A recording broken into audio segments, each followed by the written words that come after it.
day, viewers around the world. You are welcome to Between the Lines, SSM Between the Lines, Monday, the 17th of June, 2024. And my name is Mark Godwin Iwejuwa. We're here as usual with our coordinators, friends and brothers, sisters from different parts of the world. Far away, Toronto, Canada, is our man, Sir George Chukwu. Sir George Chukwu, you're welcome to Between the Lines. Well, thank you, Mark Godwin, and viewers from around the world. Welcome to In Between the Line, where we dissect all the situations happening around the world and we'll bring you real facts about what you care about. Welcome. Wow. I like that word, dissect, George. Dissect. That's what we do here. You know, George, a lot of time news fly, occurrences happen, and sometimes people can't make out what is really happening. And that's what we do, dissect. Nice. So far away, Lagos, Nigeria is our man, Ogbeni Olayinka Raji, the one that truly dissects for us. Raji, how are you? I'm very well. Good evening, viewers around the world. I'm glad to be here again today. Good. It's good to see you, Raji. Olayinka Raji. Guys, yeah, we can't be all bones. You know, when there are bones, God adds flesh to it. So with us also, it's a beautiful diva, our one and only Fiona Akanu from London, UK. Fiona. Good evening, viewers. Thank you, Massive Mac. Thank you, Sir George. Thank you, Sir Raji. It's a pleasure to be here. A pleasure too. It's a pleasure. You're all welcome. She's a true diva, ain't she? George, say that again. Yes. I could see Olayinka Raji smiling from like a Batman here when she shows up. That's the shape of my mouth, please. Listen, I love the lively atmosphere because that's what's happening in Nigeria now and most parts of the Muslim world. Muslims around the world celebrate the Eid al-Kabir. Nigeria declared holiday today and tomorrow, and many Muslims are using this to really, go through some sober reflection moments and also commemorate Prophet Ibrahim's willingness to sacrifice his son in obedience to the command of God. Raji, you are in Nigeria. How is Eid al-Kabir? How's the holiday? Well, usually it's almost always very, very quiet. Sober reflections, a lot of eating around. But the economy this time has made things very, very, very difficult.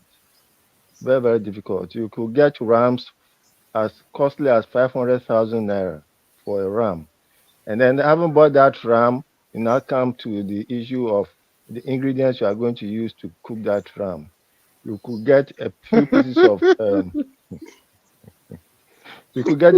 of pepper for like 2,000 naira.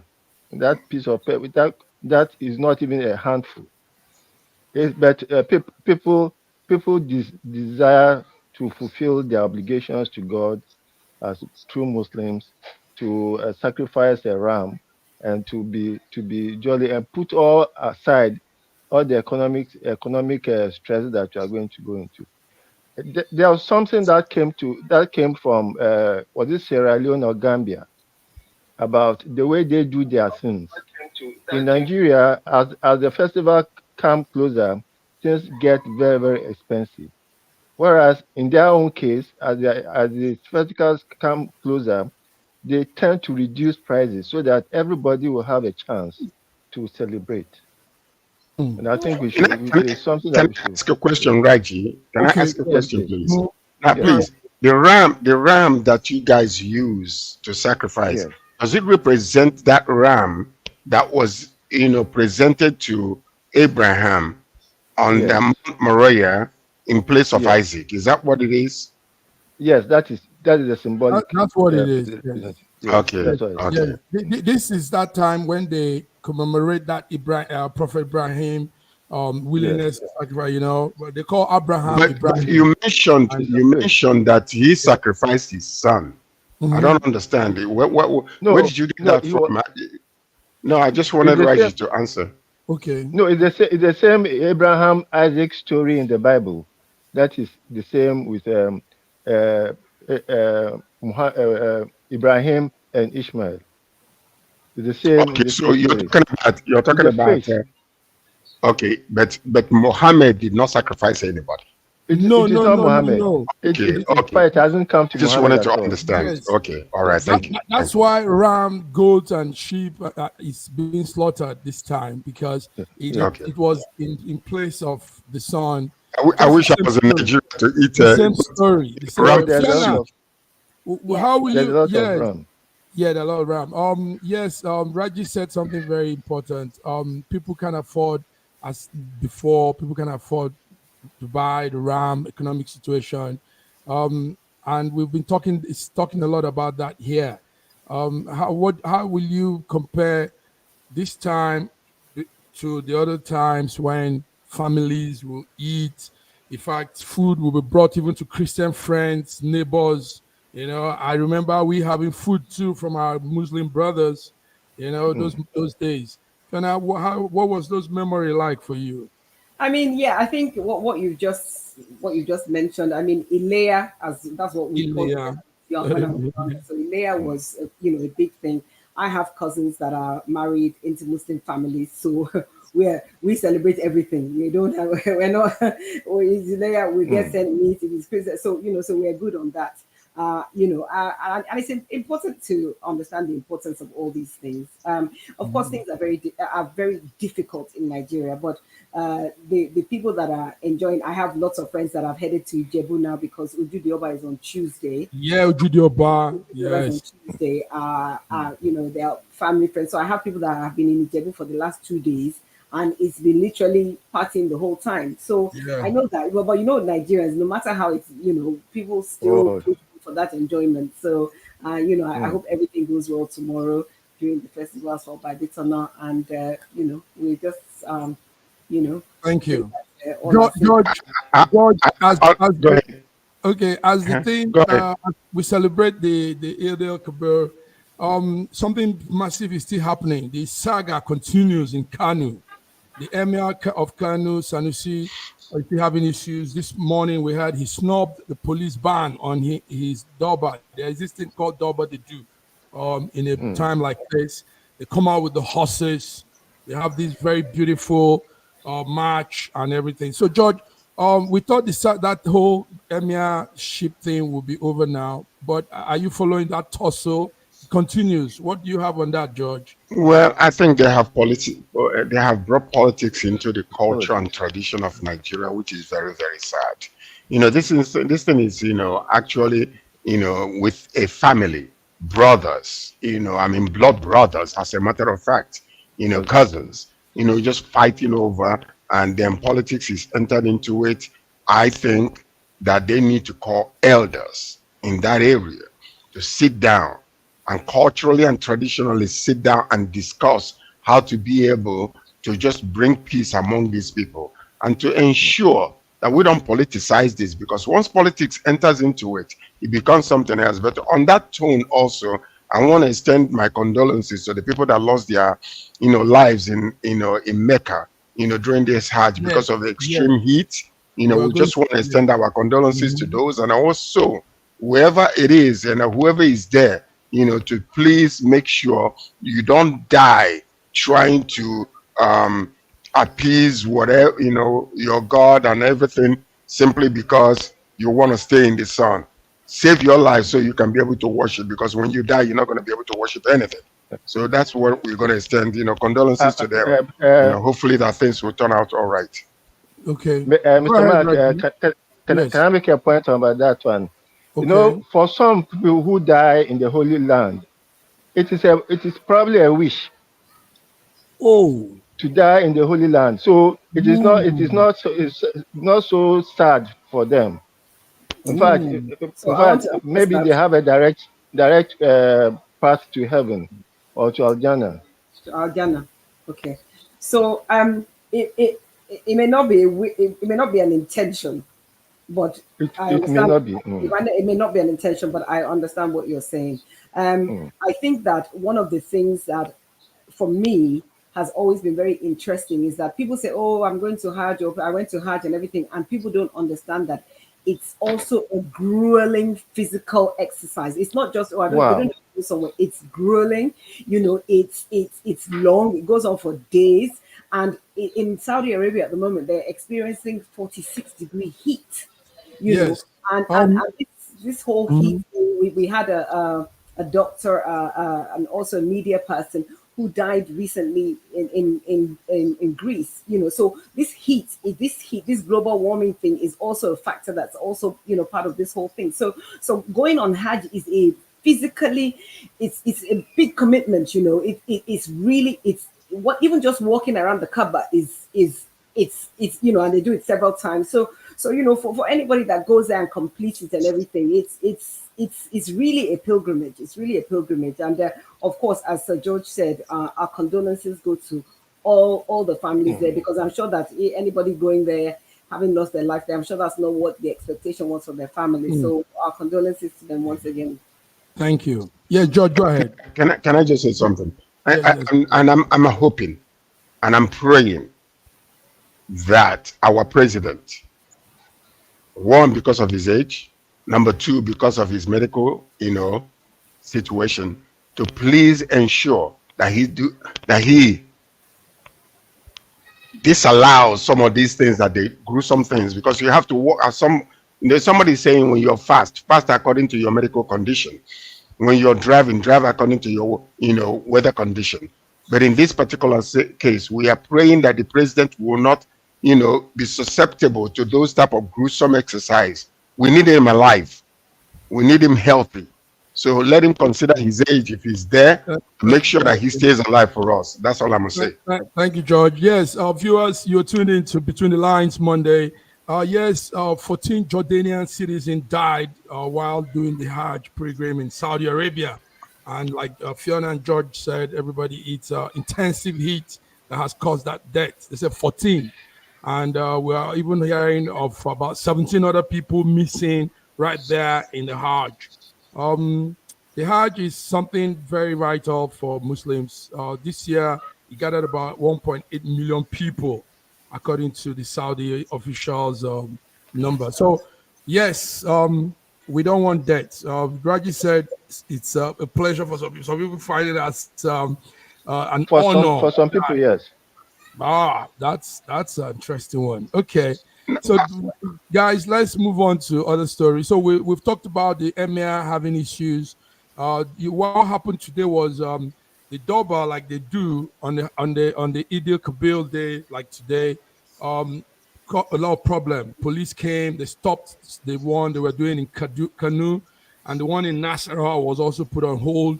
Because we now have two emirs, one in another state, one in another state. So, I mean, interesting. So, George talked about politicizing it. We hope you're listening to those concerned. But one thing remains: the Emir of Kanu. That's a very prestigious, very important seat, and we want sanity to come to that seat in our time. All right, guys, let's move on. Between the lines, viewers, between the lines, we want to look into something that is really, really serious. As at this evening, I still got update on this. Guys, cholera has come back to Nigeria and in Lagos, and it's killing people. Cholera has taken away about 15 people so far. Fiona, you are a lady. You're also health conscious. Do you know about cholera? Do you hear what is happening? Yeah, I have. I mean, it's very sad that in 2024 we're having cholera outbreaks. It's quite unfortunate.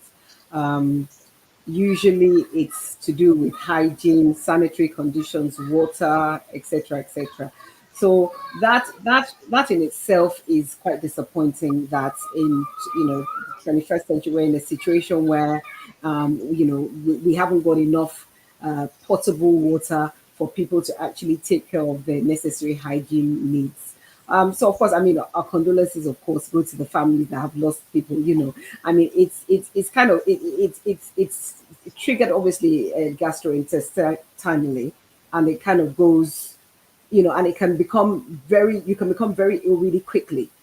So, and then from the dysentery and diarrhea, they go into the hypoxemia or something like that, and literally you can literally die from it, which we've seen happening.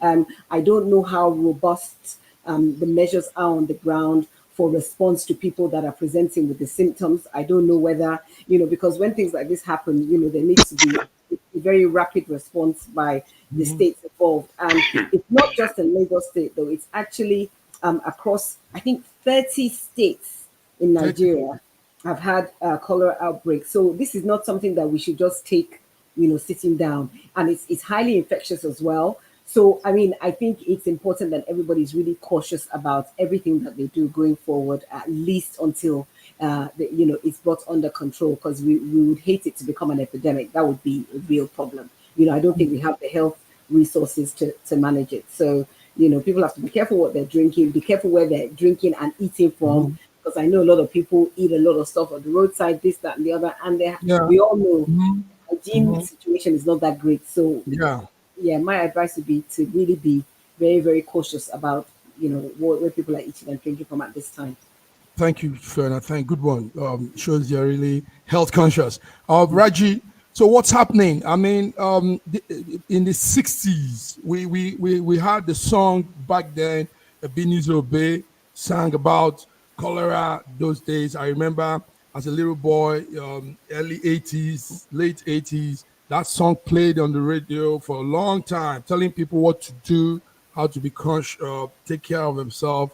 But it has come back, Raji. And the other time we were talking about how filthy, really, a lot of places in Nigeria is. Raji, what do you think? Cholera killing people now. 15 cases. It's quite sad. Go ahead. It's quite sad that the cholera has just come back suddenly. Very, very sad. And I heard of a case of a lady who just came back from Canada who got infected by cholera and just passed. Very, very, very, very sad. Very, very sad. But I think the measures to prevent cholera are rather very simple. And I don't know why certain measures are not being taken by people for their own self-preservation. Just making sure that you boil your water very well, you are in a very clean environment, you wash what you eat, you wash your hands regularly. I don't think it's then if it happens and when it happens, to be able to do the ORT that we normally do. But then my condolences to those people who have lost their lives. It's very, very unfortunate. And I hope that I think the government is doing whatever it can to stop the spread. And I'm sure the citizens are also ready to assist the government in on all its efforts. We hope so. George, the minister, the health commissioner for Lagos said people should do their best to stop. But most times, too, government brings in measures like Raji is telling us. Is that not so? So what some of suggested measures you think government could also bring in? Because before it's an outbreak. Yeah. Go ahead. The thing is this. The outbreak of during the pandemic, it just brought everybody to understand how symmetrically connected all of us are when it comes to human interactions and how disease can pass from one to another.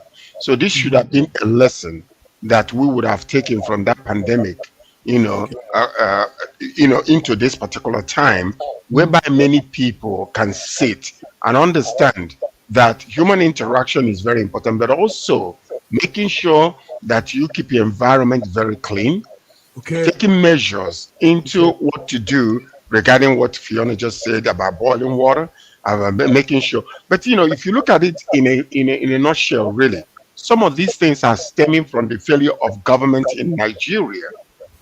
Prior to the war, we had running water. There was water running all over the place. I remember as a child going to Lagos and seeing an abandoned building. As a matter of fact, I took a bus to Lagos and I saw an abandoned building. And me and my friend decided to go into that abandoned building that was torn down the water was running. And that's where we have to, we actually washed ourselves in order to go, because we were supposed to be at the embassy very early in the morning. So we had to clean up there. But today, you don't have any running water. You don't have any system where water can go to houses. This is failure of the government. This is as important as light is. Water is also very necessary for the government to provide. Wherefore, if they have done this, people will not have the incident whereby the contamination of water. Maybe they left water so much, or trying to get water from the sewer system, or whatever the case might be, that might be contaminated.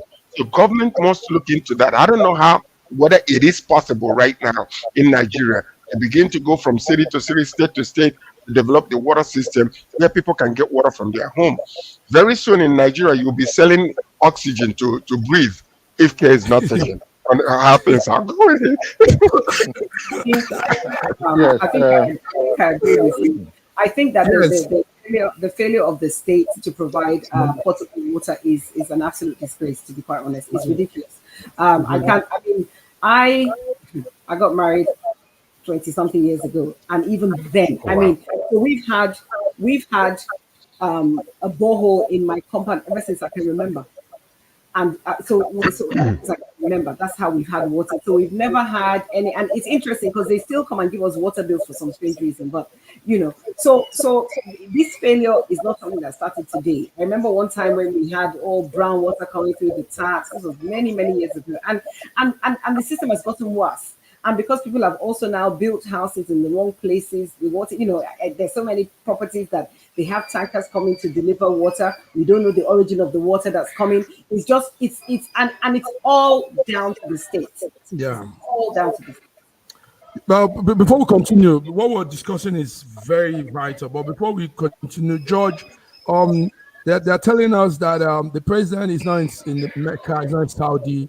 Rather, he's in Lagos, and this is him and he's some of his cabinet members that I can see. What's his name? The minister for interior. Is that interior? No. NSA. El Rufai. What's his name? Is it the house? No. Yes. No, it's not El Rufai there. Yeah. No, not El Rufai. That's NSA. NSA man. Yes. The NSA. And I can also see the other man. Mila is there, and I think Fashola is also there, and some other people are there. So anyway, George, he's home. He's in Nigeria celebrating, so he's safe, obviously. Well, I thank God for that, because I want the man alive. I think he would have already performed Hajj at some point anyway, I'm sure. So yes. But I don't think he went to. No, I don't think he's gone this time. He will probably be in Ijebu on Tuesday, but I'm sure he's not. Okay. Anyway, viewers, that's it.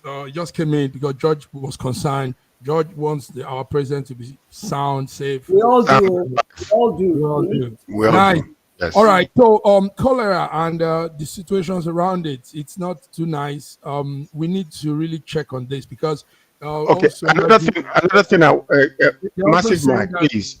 Massive Mike, please.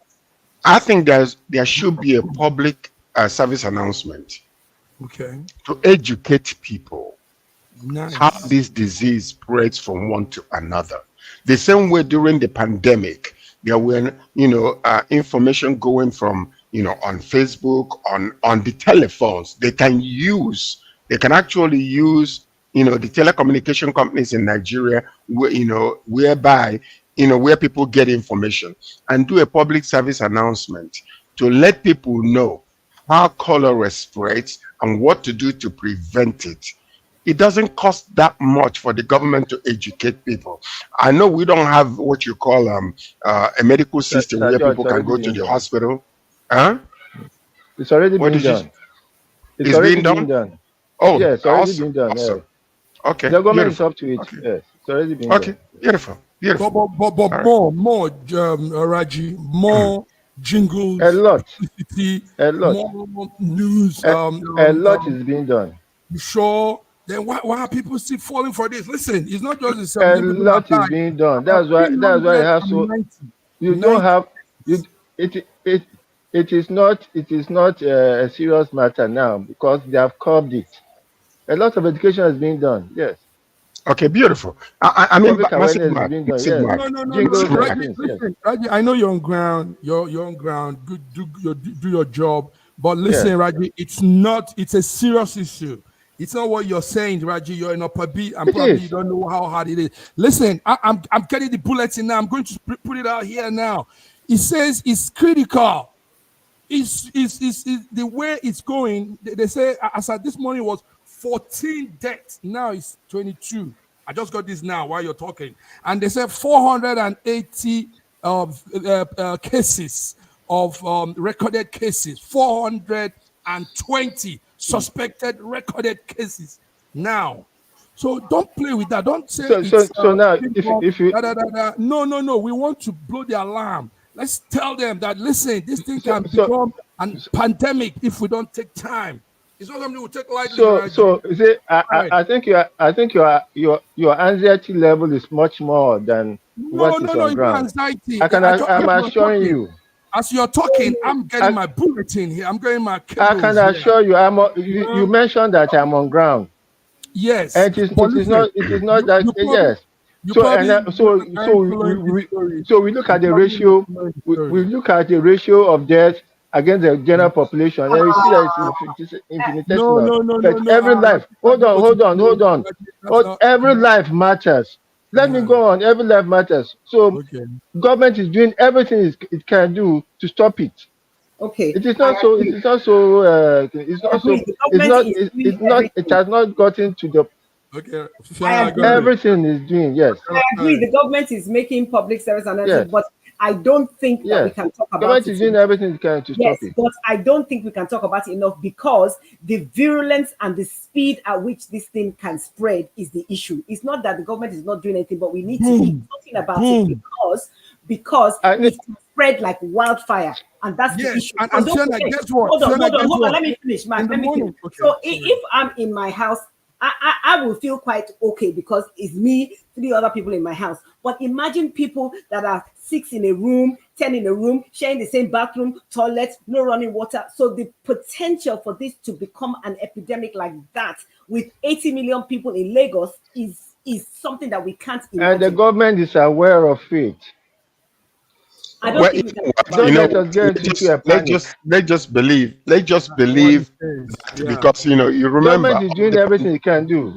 But you know why I got a little bit anxious because in the morning the death number was 14, but this evening is 22. Do not panic. Can I say something? Can I say something? Massive Mark. Listen to this. If the government is reporting 14 and then it's 20 something, you can be well assured that it's over 1,000 as we speak. It is not that bad. No data collection in Nigeria that can be so well trusted. That is exponential exaggeration. No, it's not, because how many people do you know that died in Dauda today that as a result of this? That there are no statistical data collection that can tell us the truth about it. How many people do you think? I'm from Akatolo in Imo State. How many people died of it today that cannot reach the government? So when we are talking specifically because there are no data collection that can give you a specific, because many people, somebody dies, they blame the uncle, but it's cholera that killed the person. And they're talking about the uncle poisoning them. We are not that backward in Nigeria. You've been out of Nigeria for too long. We are. Stop. I am here in Nigeria. I'm not panicking. You guys have been out. You're not in East. West. There's an explosion somewhere. We can't even tell people how many people. Yes, guys, let's go on a small break. We're having fun. It's Eid al-Kabir. Today's holiday in Nigeria and most parts of the Muslim world, and we are having fun here. So, guys, let's go on a small break. We'll be back. More to talk about. So many more issues around. See you on the other end. ideas who join.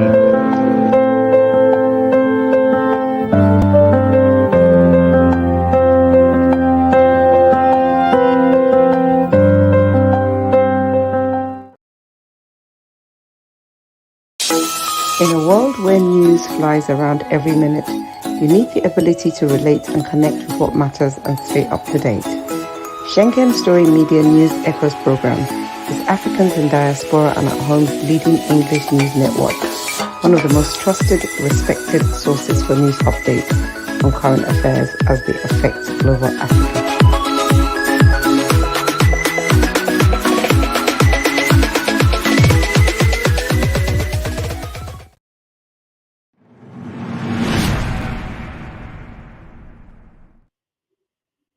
Between the lines, guys, between the lines, friends, viewers, wherever you may be, we are here giving you lines, stories, and checking the lines in between them. You know, most times conventional network don't do this. They want to stay straight jacket. They want to stay because the government or somebody is checking on them. But we don't do. We're nobody's puppet. Georgia, is that not so? When nobody's so, and this is the reason why I love what we do, because number one is there is no news show out there where you get people from all around the world. Every part of the world. We have it in Russia, we have it in Ukraine, you have it in Germany, we have some in UK like Fiona, we have it in Nigeria, and we have it in North America. I'm from Canada. Look behind me and see the beauty of the Canadian. That's it. So this is it. This is a place where you can get the real news, authentic news, unadulterated news, not being suppressed by any. But we know that some of us might be in countries where they might be able to suppress it, but we still bring it as authentic as it can be. In between the lines, we go deep. Thank you, George. So, beautiful. Thank you, viewers, for being with us. Yes, thank you, viewers. Let's talk about something very serious. The Nigerian Senate said they will support that 6 months. Remember that news we had some time ago that some House of Rep members came and said, let's have this 6 years single term for presidency and governors, and let's have two vice presidents. Now, the Senate is saying they will support it, but if Nigerians will approve. So what that means, guys, is that we're close to having that style of leadership. We're close to it. If the Senate said they will support it. Fiona is laughing. Fiona, let me start with you. We're close to it, Fiona. I don't know why you're laughing, but let me tell you. Go ahead. Let me tell you why I'm laughing. Because I think I read somewhere they said if Nigerians agree or something like that, and I just thought, when have they ever done anything in agreement with Nigerians? When did that ever happen? That's why I'm laughing, because I find that quite a laughable statement that, if Nigerians agree, when we have been treated as if we're nobody, our opinions don't matter, they just do whatever they want to do. So that statement in itself is what I'm finding funny. We talked about this the other day, and we said if it's going to be 6 years, surely they wouldn't try and impose that now when we have a current sitting government.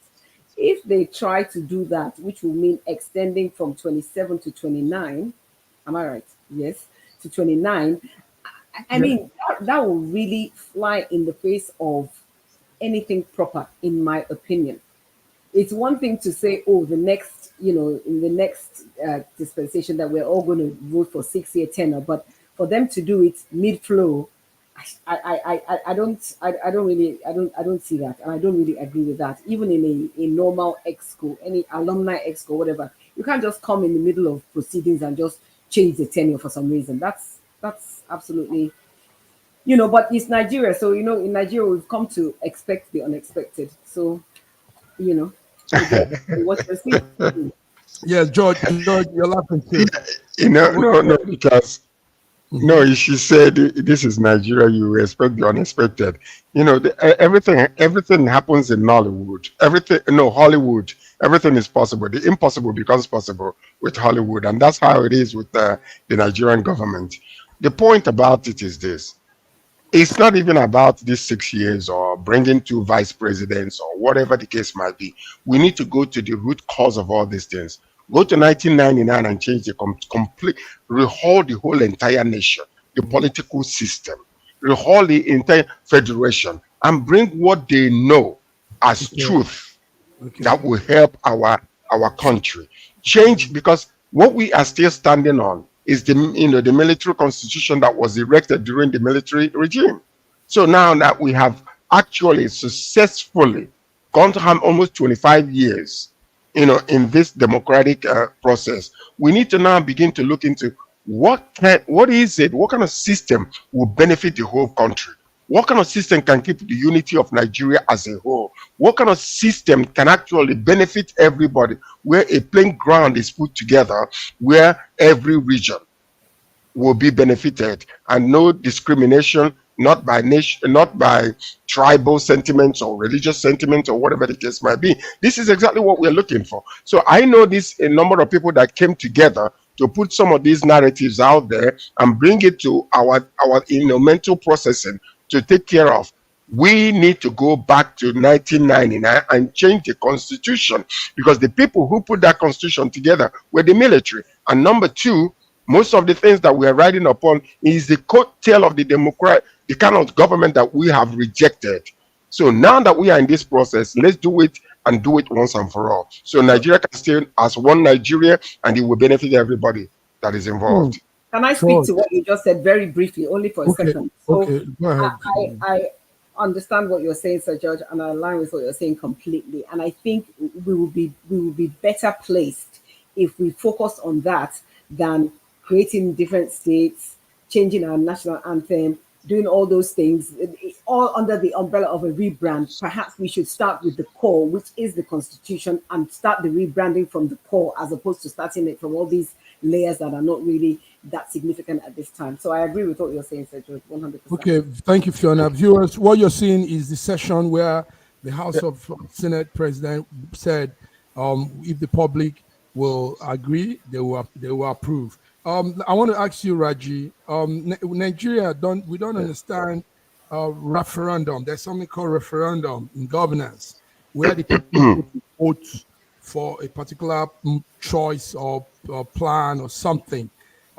We don't do those things in Nigeria. We only come to vote only for voting days, and but referendum is where you now have that collective approval from the masses. So maybe a referendum could settle this, because somehow this sounds good to me. This way, governance will also be controlled. It won't be like that 80, because we know once a leader comes, the presidency comes, it must stretch to that 8 years. So what do you think, Raji? A referendum for the citizen to approve this?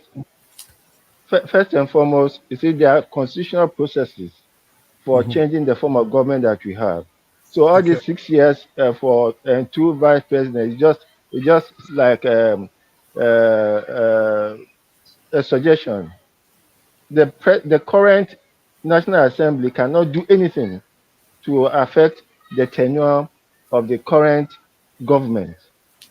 If anything is going to happen, it may happen in the next 8 years, not now. So I don't think we should spend too much time on all these things. But there are various ways of change. There's a process to change the constitution. But then what that they are doing is just like patching a concrete building with a khaki. It won't help. First and foremost, as Sir George had mentioned, we have a very faulty constitution. And if the president is in a hurry to change the anthem that we had to what we had before in the 60s, then we may as well change the form of government we have now to what we had that went with the national anthem that he has now changed us to. And what we had then was a original and true federal constitution. You see, the destruction of Nigeria happened in 1962. On the 29th of May, 1962, when Balewa, whose ambition was just to be a village headmaster, was forced upon the country as the prime minister. It was way, way, way beyond him. That state of emergency that was declared in the Western region at that time was the basis of the problem that we have up to today, because that destroyed the true federalism on which the country started. The military came to bury the corpse, but the real damage happened in 1962. So if you want to go to do anything, we have to go to pre 1962 when the damage started. The best government system of government for us now will be a system of true federalism. But unfortunately, the military has come in and balkanized the whole country Okay, thank you very much, Raji. by creating Yes. states. No, by creating states along some very, very confused method. So and then we have to roll back all these states. But meanwhile, they are thinking of creating 14 more states. So we live in a confused environment. And unless we are very serious about making a nation out of this country, we shall go on continue to be bumbling and falling and rising up and then battling for democracy all the way, and not going anywhere. Thank you. You went deep on this one. Okay. Anyway, viewers, that's it. The Senate says it will support the 6 years single term for presidency and governors in Nigeria only if Nigerians will approve. And Fiona said they don't even make us. In fact, they say only if Nigeria, as if they have a means of making them come do the approval. But we are suggesting to them, learn how to make referendum, get the people prepared, do this thing. Yes, they can, George. All right, guys. Let's they can. Yes, they can. Let's go to something also very serious. This will probably be a center topic for us all because it affects us somehow, somewhere. And that's the issue of climate change. Now, listen to what happened. Yesterday, I was in a discussion with a forum, and a Kenyan farmer, a Kenyan boy, is a farmer, and he's been saying for some time now. That's his picture there. That's Jasper Machungu. Jasper Machungu. He is a farmer. He has been saying for some time now, and he has been denying this whole thing called climate change. And this is 29-year-old Jasper. Now, I spoke with some farmers too from different parts of Africa, and they are all saying the same thing. They said, "Listen, there's all of this is just some people making money out of it. That they have been in farming, they've been in this whole environmental observance, and they don't really see anything like that, like what the whites are saying, Europeans and the West and America and everybody's saying." So I don't want to say my own words. Let me start with you, George. George, do you believe in the fact that the climate is changing? Do you believe in this fossil fuel, all of this whole story, or is it a scam? Okay, listen to this. Listen to this. Mm-hmm. I don't care what religion you belong to. We believe that God created this planet Earth that we're living. And we believe also, even some Muslims believe that Adam was the first man. But when Adam was put in the garden, God gave him a commandment to tend the garden, protect it. So from that time up until now, this is almost 6,000 years, we know there's so many changes. Technological advancement has brought about a lot of things whereby our climate is being interrupted from the way that it was originally created by God to have. We have a lot of pollution. We have fossil fuel. We have vehicles that are doing a lot of things. The point about it is this: if the earth was left the way it was originally, yes, indeed, we don't have any issues. But it was not left the same way it was at the beginning. or intended by God. The fact is that the will of God is hardly done on earth. Man's interruption into the creation has changed a lot of things. And therefore, we know from what we are seeing, what's happening in Mecca right now, and what's happening in a lot of places, that because of man's interruption in the process and the way God created the earth, that so many things have changed. So we know that there is that global warming. This year in Canada, we hardly had any kind of winter. Snow fell only 2 or 3 times. Originally, it used to be much more. Right now, it is no longer. So you can see that there is something that is interrupting. And, because of industrial, development and technological development, a lot of things are happening. We have to reverse it. And I believe, believe me, from the way things are, if we are not careful to contain or to change the conversation about plastic, on the rivers, in the waters, and the effects of it in our system, it is going to be dire. The question, when Adam was first created, there was nothing like nuclear weapons. Today we have it. One place of a button can wipe out a third of this world because of what? Nuclear armaments. So we have to be very careful. In that same way, we know that Russia can press the button, America can press the button, or even North Korea can press the button and wipe out a 3/4 of the world. We have to be careful the way we operate and ensure that there are some restrictions in the way we live in order to accommodate ourselves, to allow trees to grow so that we can have enough oxygen to breathe. So that's where I'm going to stop for now. That's where you're going to stop. Yes, Fiona.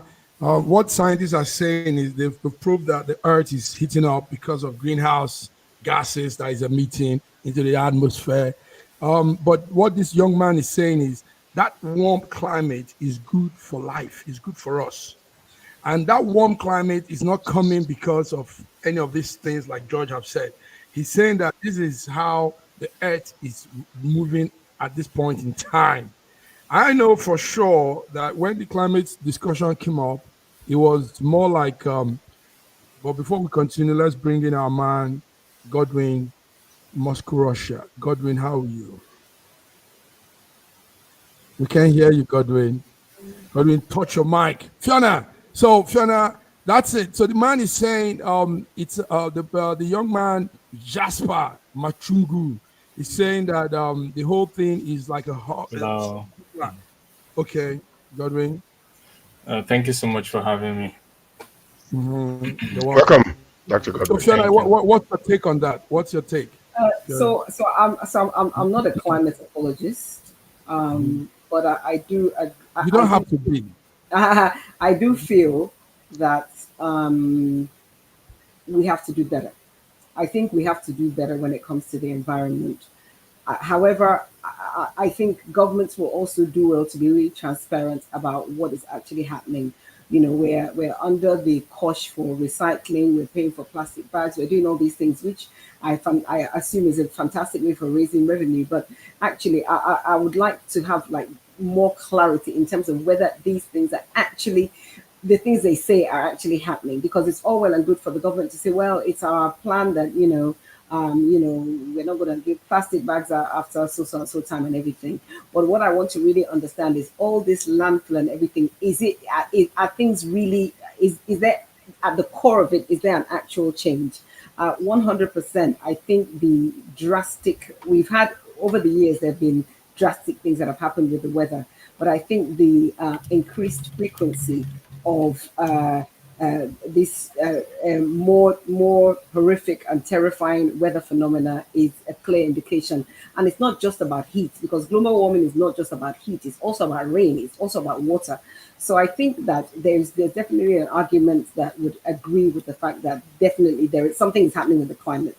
Definitely, I think that's and I think if we are clearer on what we're actually supposed to be doing to help, because we need to safeguard it for generations to come. Probably people like me.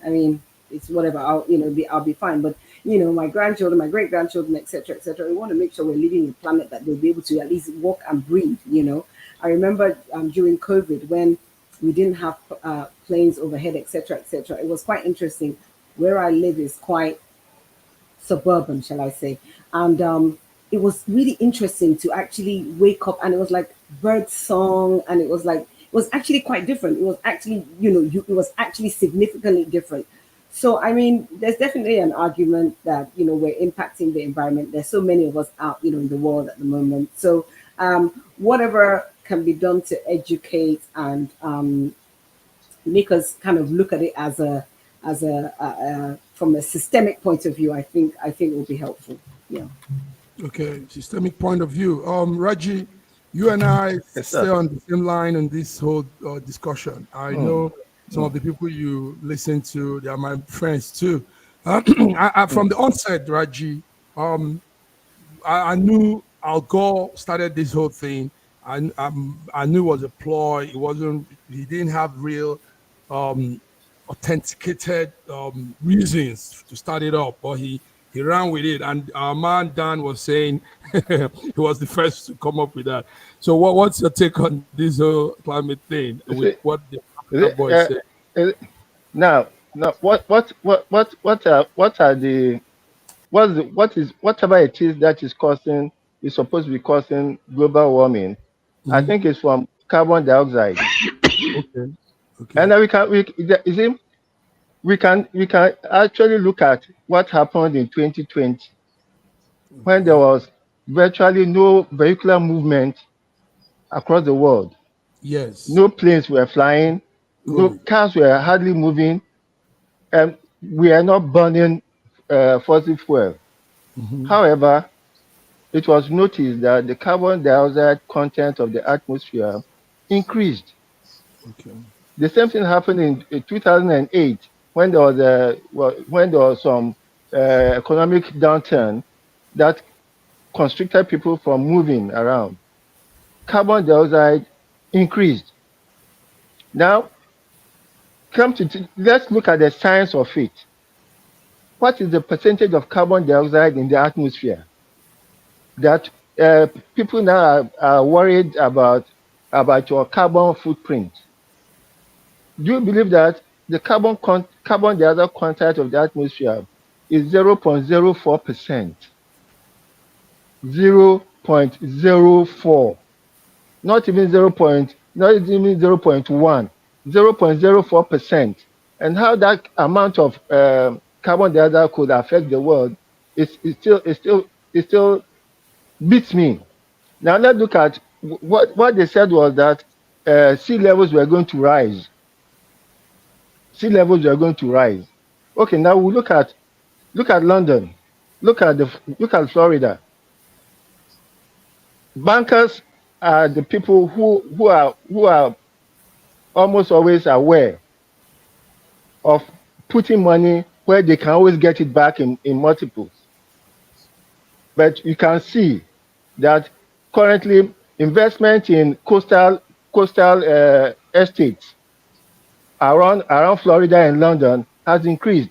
Bankers will not throw their money after an area which is going to be submerged underwater in 10 years, in 20 years. So I don't see, and then there's no way we are going to go away from fossil fuel, from petroleum and oil, because the cost of charging a single EV is equivalent to 200 homes use of electricity. We can't produce enough electricity to charge any EVs. So forget about it. And meanwhile, even making solar panels is from fossil fuel. Yes. So there's no escape. Now, Godwin, it's good you let's joined. hear from Dr. Godwin. Yes. Yeah, let's hear from Godwin. Godwin, we're talking about fossil fuel. We're talking about global warming, and a young Kenyan farmer that came to say that all of this talk is a hoax. It's a ploy by the West to keep Africa poor, like he said. What's your views on that, Godwin? Well, there's no question that there's climate change in terms of global warming, to be precise. But while carbon dioxide is a contributor to global warming, it is not the chief cause of global warming. We have anthropogenic factor, which is industrial revolution and the release of global pollutants, which have helped to increase, like CFCs, chlorofluorocarbons, which have helped to increase the temperatures, global temperatures. So it's not chiefly CO2, but the the climate change extremists and propaganda will have you make you believe in terms of that to push an agenda. I'm not saying this to Raj. I'm saying to those who are really every day, fighting for this. But it's important to note that while there's increase in global warming, there's no climate emergency. And all people who also say that there's climate emergency are part of the aggressive market economic driven propagandists, because yes, there's global warming and consequences, but the world has always experienced climate change.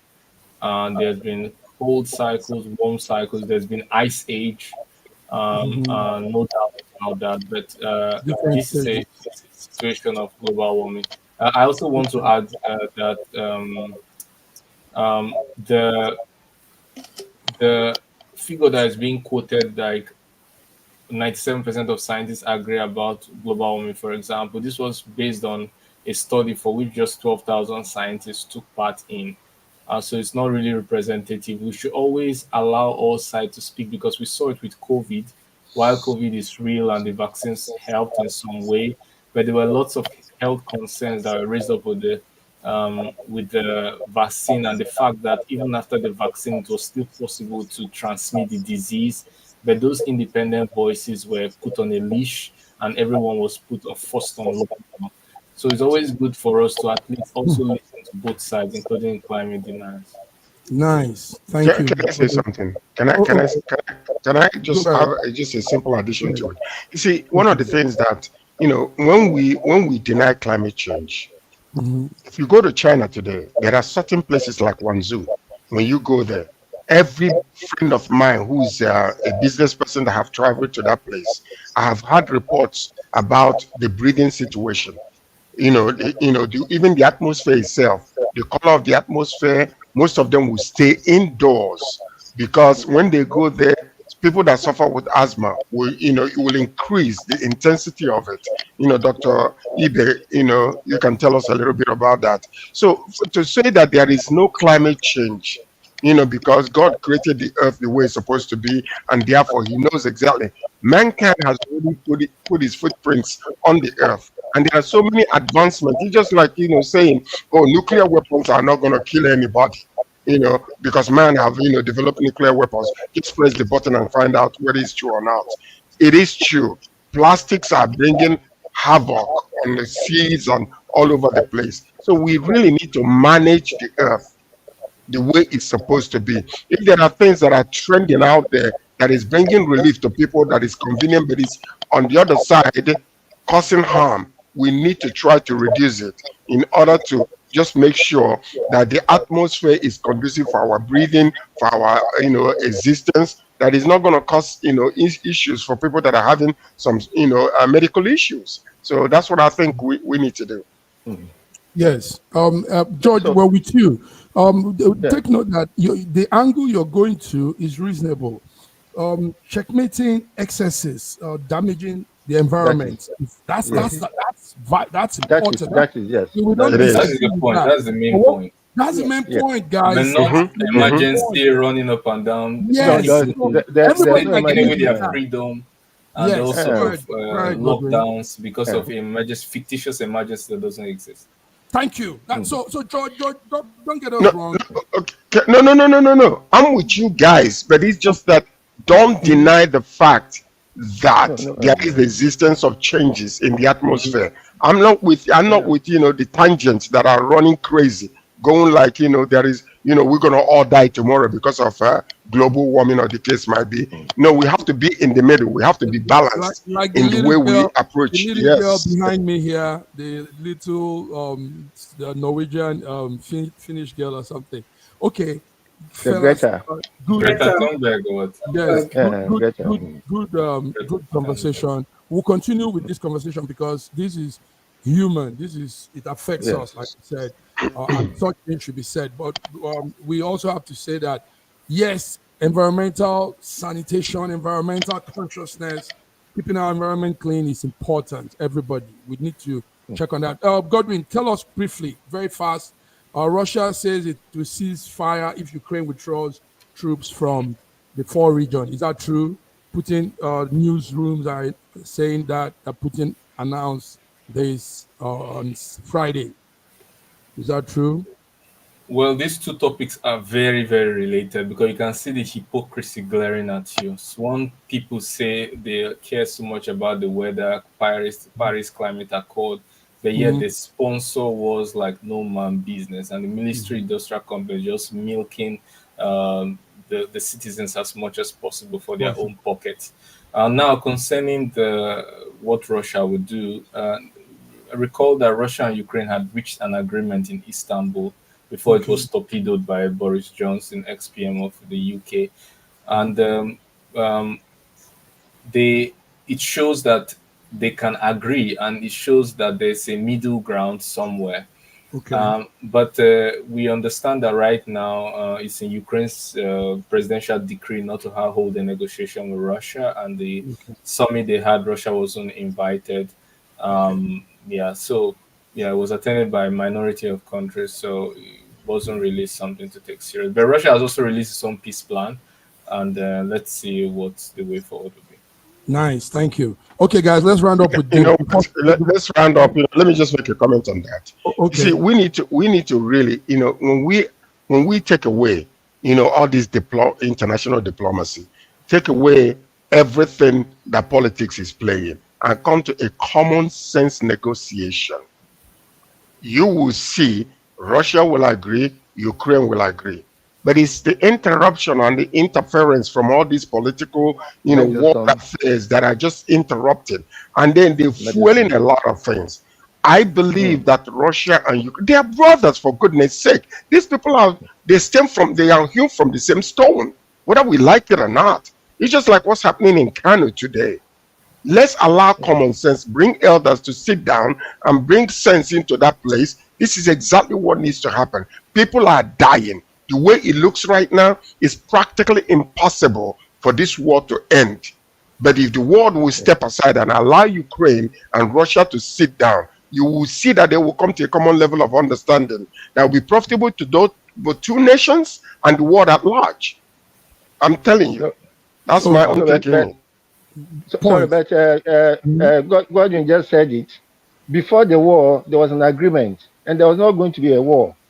Now there's a war, and there's a presidential decree against Ukraine negotiating. So, and then the meddlesomeness US let's go back to that common sense where the two nations will sit down. I guarantee you, they speak the same language. They will come to a common level of understanding. Let's just take away all these international interests.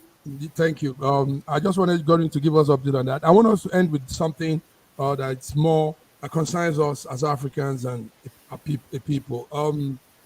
The G7, like you all know, was held not here, right where I am, and I was on the media side following up.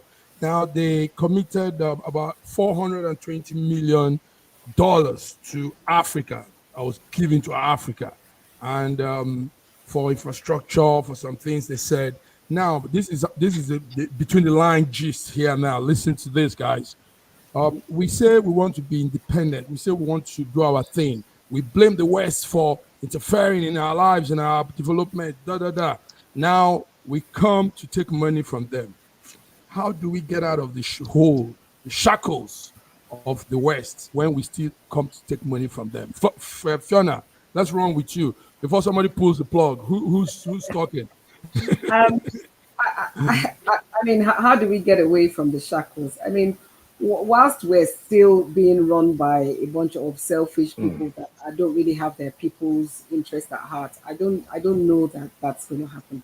I think that there's still too much dependence, codependence on all this funding and all this money that comes from external sources. We need to look internally and start to negotiate amongst ourselves much better. Until that happens, we're going to be doing this for a long time. Until that happens, we'll be doing this for a long time. Raju, do you agree? How do Look, we get out of this? Africa's problem is like a man who has a yam, who has a knife, who now gives the knife and yam to somebody else and start going to the person to get a piece of that yam. The moment we refuse to start taking AIDS, and that the AIDS we take is worse than the HIV that it comes with it. The moment we decide to behave like Norway, to look, we don't want to do any catch up with you guys. We want to start developing our infrastructure our own way. With the resources that we have, we don't need your help. After all, we have the resources that we have the resources. Why are we looking for aid? Okay, before George and Godwin round up, let's see comments coming in. Monday, Dakoro. Monday says, NATO, when we were talking about the Russians when Godwin was giving the update, he wrote, NATO is the problem. And NATO, somehow yes. That's true. Now he has also said, the West should keep their valueless paper money and leave Africa alone. But Monday, it's not them. We go to meet them. Right there in Puglia, where this G7 was held, come and see all the African leaders running up and down, all black people running like rats, to come and collect money. Godwin, let's hear from you. So this is what has happened. 420 million investment has been given to Africa by the G7, and they say they want to make more infrastructure there. They want them to do it, and also follow the green energy plan and all these things. We just keep putting us on the chokehold. Godwin. You can't blame a hungry lion that you've invited to dinner and that is munching on his meat that you brought. You can't blame the hungry lion. Look, our main issue is we've been divided and conquered. When Nigerians come together, when we have disagreed, we all agreed in all parts of Nigeria that we have suffered enough, that we really have suffered enough. That it's time to put away all differences, all other differences not concerned with this suffering. Tribal, religion, it come from my side, it come from your side. We remove everything and we say enough is enough. No, we cannot have this anymore. We bring, whether it's from your side or from my side, we don't care. Just somebody that we know that have our interests at heart, that is not compromised, that cannot be blackmailed by any side, by west or by the east, and that have the people at heart. Once we reach that stage, that we know that nationalism has trumped tribalism, has trumped other forms of factionalism, even party politics. At that moment, that is the beginning of a revolution, and that's the beginning of a new Nigeria, because nobody will be able to buy us for silver and gold. And so our main problem is not the lion that has been invited to dine, or the leaders that we have refused, we have kept quiet while they entered power because they were from our side, but it's because we've allowed ourselves to be divided and conquered. That is true. That is very, very true. Powerful. Now, when it comes, it's so funny. But when it comes to what we are going through today, Afrimax just, I think it's Afrimax or something. Afrimax, yeah. Just they were having a forum recently. Yeah. Africa as a whole, as a continent, we need to wake up. We have been raped, devoured, discombobulated in a lot of ways.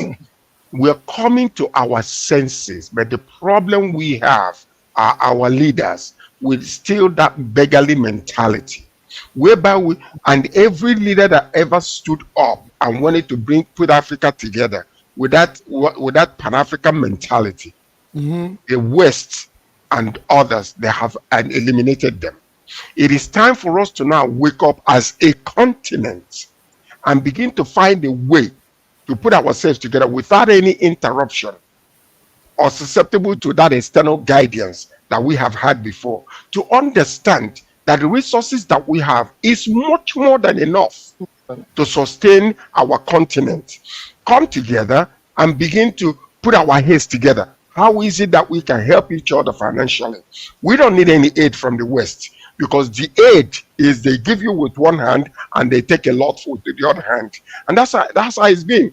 And everything is being exposed today, even including BRICS, including NATO, including all of that. We need to put it aside.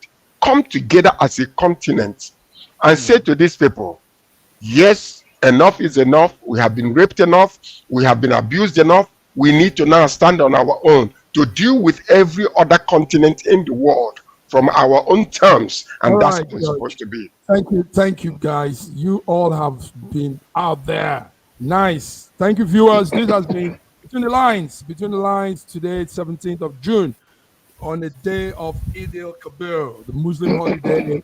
And we've come in and checked on the line. Thank you, Godwin, for coming through. Thank you, Fiona. Thank you, Raji. Thank you, George. So we'll come again on Wednesday. Have a beautiful Eid al-Kabir holiday. We know it's still tomorrow. So we hope to have our meet also. Raji, you're not doing us well. And you Raji, no.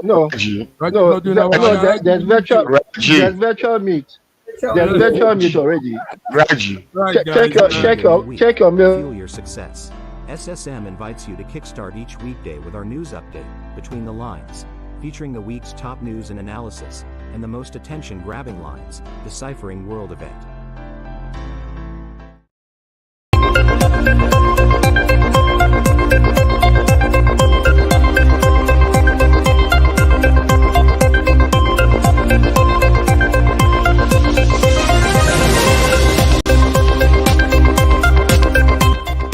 SSM News Echoes Between the Lines is a lively conversation program on news updates every Monday at 8 p.m. UK time, 8 p.m. Nigerian time, and 9 p.m. Central European time, giving real-time updates as they